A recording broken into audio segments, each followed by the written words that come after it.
بسم الله الرحمن الرحيم الحمد لله والصلاة والسلام على رسوله وعلى آله وصحبه وسلم تسليما كثيرا مزيدا إلى يوم الدين أما بعد.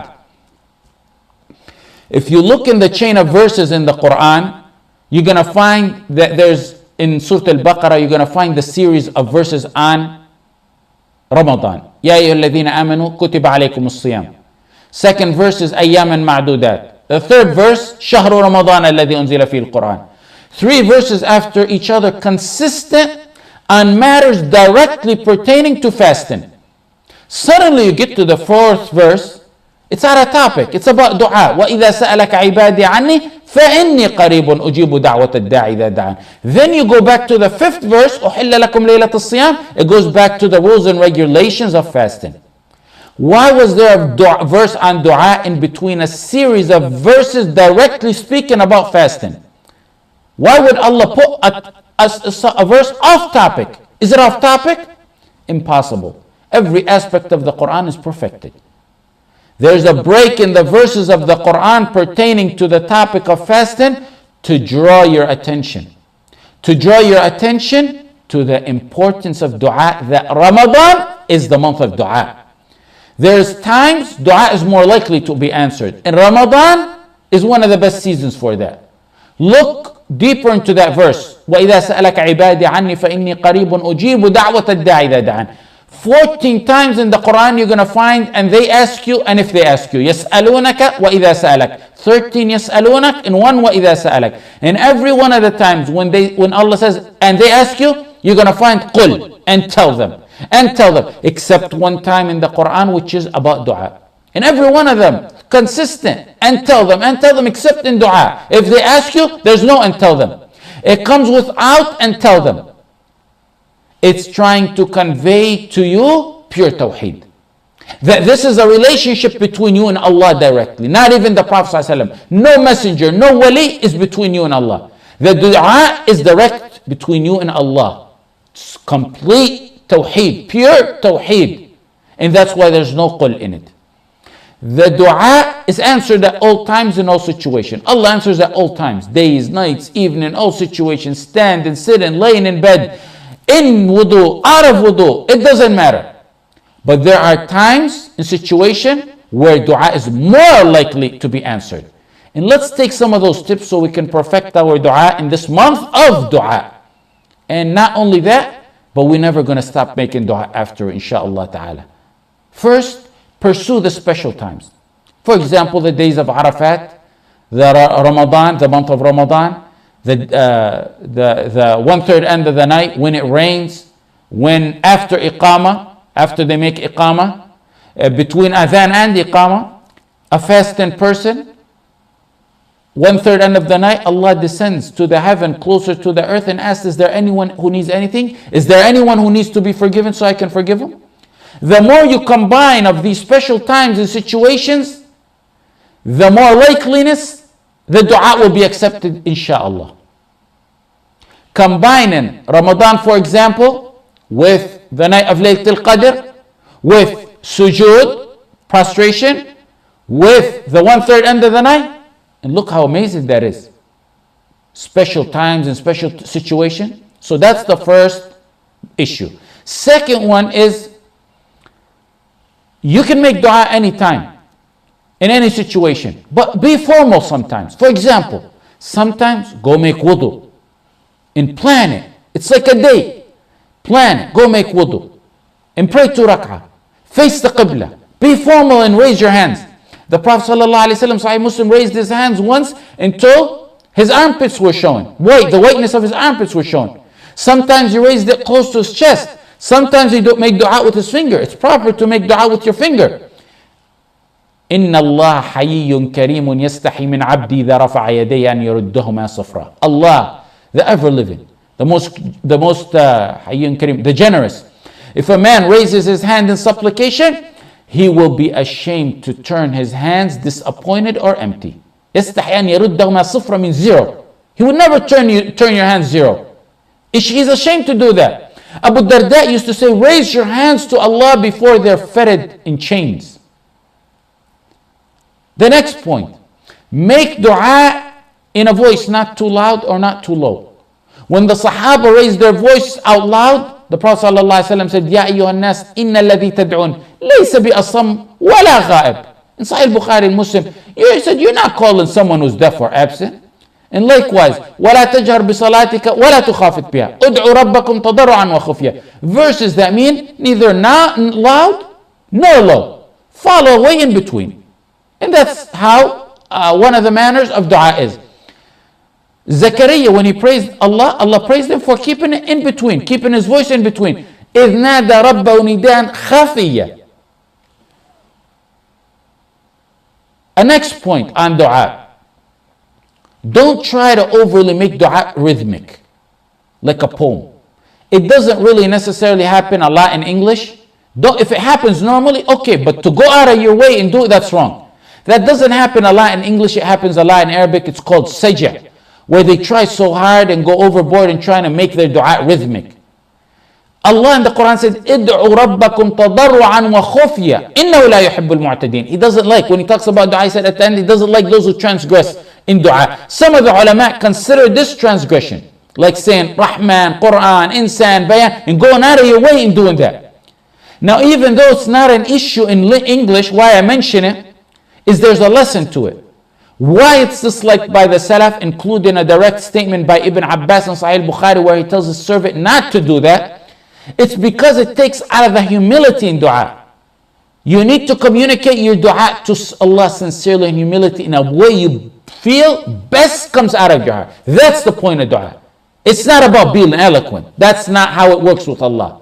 In this world, you gotta be eloquent to get some positions. With Allah, focus on humility, on sincerity, on getting your heart into your dua. إنهم كانوا يدعوننا إنهم كانوا يسارعون في الخيرات ويدعوننا رغبا ورهبا ادعوا ربكم تضرعا وخفيا. Humility, sincerity. Next, be firm in your dua, knowing Allah will answer you. ادعوا الله وأنتم موقنون بالإجابة واعلموا أن الله عز وجل لا يستجيب دعاء من قلب غافل. In Sunnah Tirmidhi, when you make dua, be firm and have your heart in it. Be firm that Allah is going to answer you. Don't say, oh Allah, forgive me, if you will. If you will. Don't say that. Say, oh Allah, forgive me, period. Firm and know that Allah is going to forgive you. Don't feel hesitant that Allah will not answer you. If Allah answered the shaitan, do you think he'll not answer me and you? The shaitan asked Allah. The shaitan asked Allah, allow me respite until the day they get resurrected. أنظرني إلى يوم يبعثون. Allah said, إنك من المنظرين. You are of those respited. Me and you are not worse than the shaitan.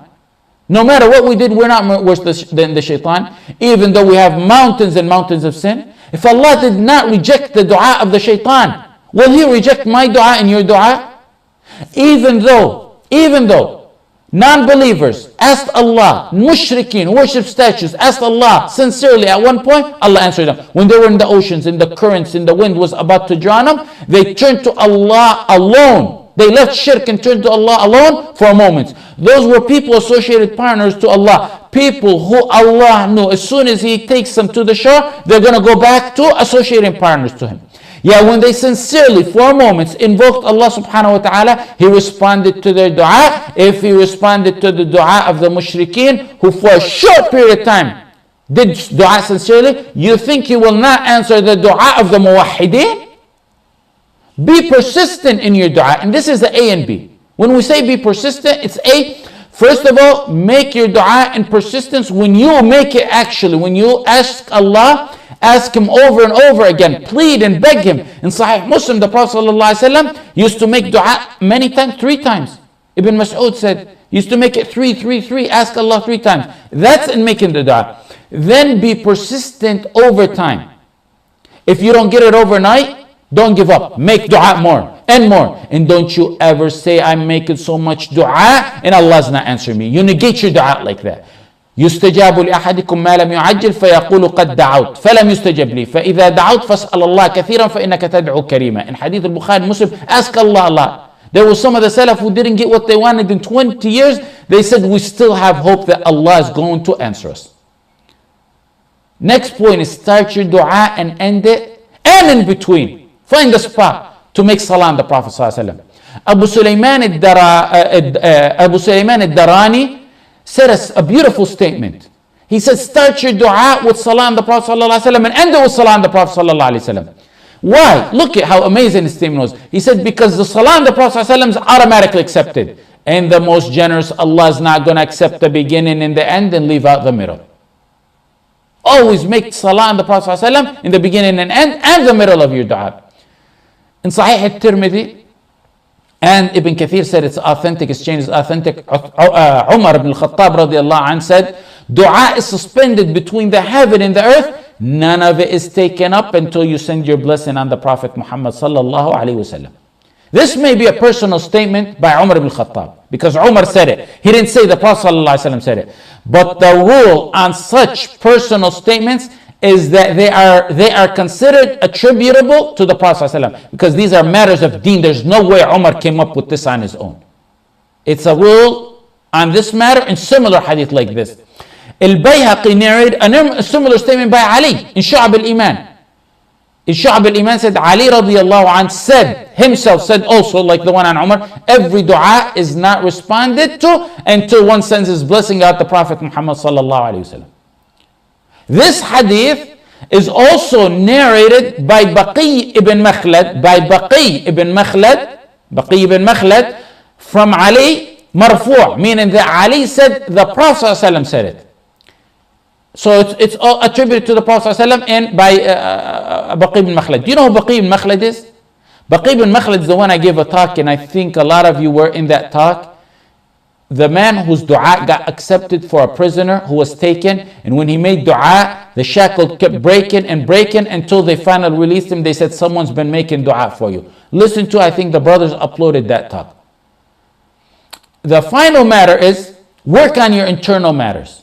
And that's very long. This whole topic is very long, but this is a super short summary. For example, repent to Allah before you make dua. Return the rights of others. Turn wholeheartedly to Allah. Give charity. And rest assured, Allah will not you down. He said, ask and I'll give you, and He will. Ibn al-Mubarak said, I went to Medina one time when there was a drought.